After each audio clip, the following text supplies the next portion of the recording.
Tell me that, Pilkins. Where would we all be? The result is catastrophic for the community. All fingers point to Election, who shares the blame with Mr. Pilkins. I hope you women know that interfering with officer in execution of his duty is criminal offense. He says we are interfering with you. You foolish man. We are telling you there's nothing there to interfere with. I am order you for the last time. Clear the road. What road? Anissa, you are an officer of the law, not so. So you know when they say trespassing in court. Or you think that kind of road is built for any kind of people. Anissa, let me tell you.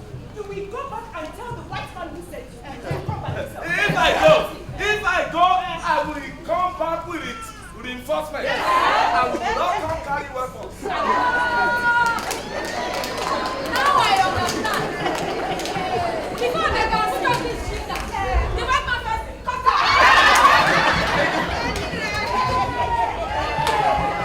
What a chic! Anissa, what a chic! You mean you have come here to show power to women, and you don't even have a weapon?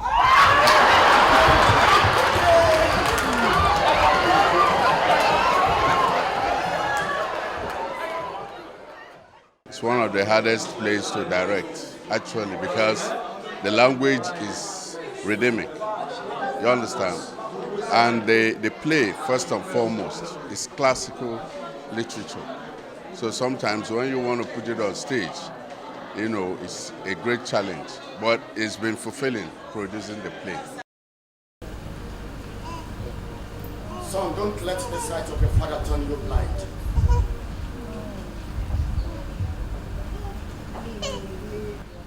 I have no father. Eater of leftovers. To save his father's face, tragedy strikes when Election's son, who has returned to Nigeria from studying medicine in Europe, takes on the responsibility of his father and commits ritual suicide in his place in order to restore the honor of his family and the order of the universe.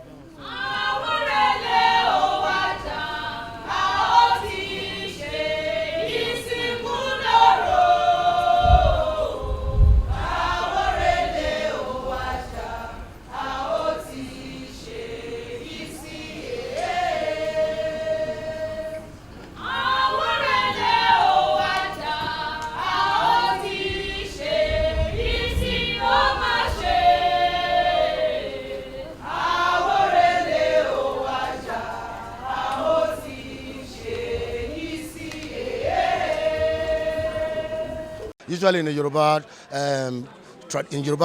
tradition of the days, when the king dies, the election bar follows suit with him.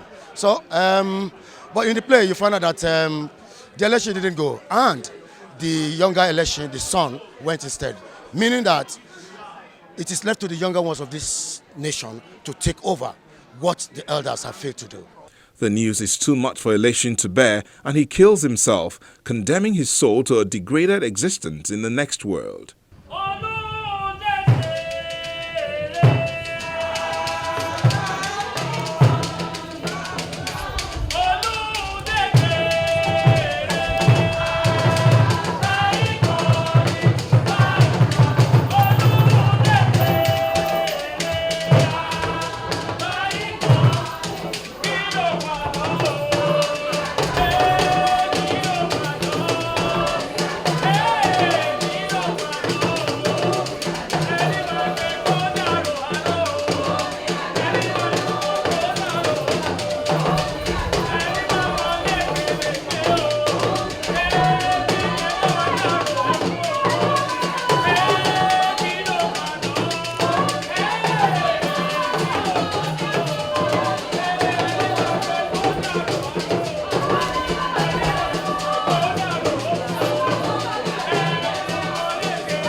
the living and turn your mind only to the unborn.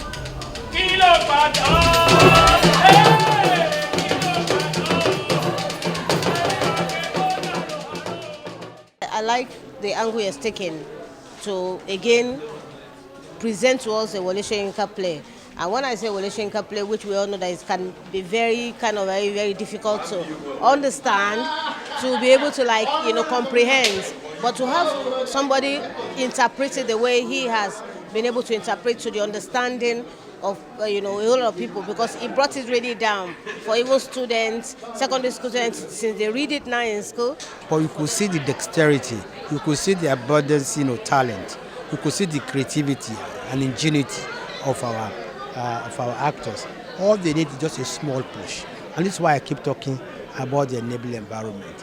That environment that will protect intellectual property of the artists. We also need to encourage the private sector to invest in the creative industry. The play was directed by Mike Anyanwu and performed by the National Troupe of Nigeria. It was first performed in 1976.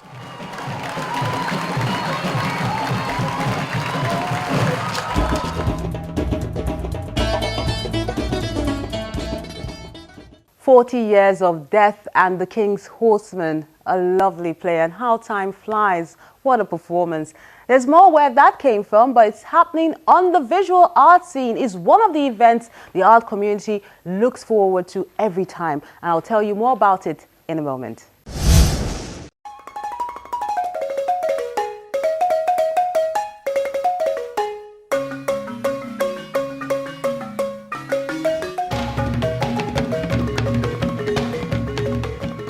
He is best known for the application of naturalism and surrealism methods in his art.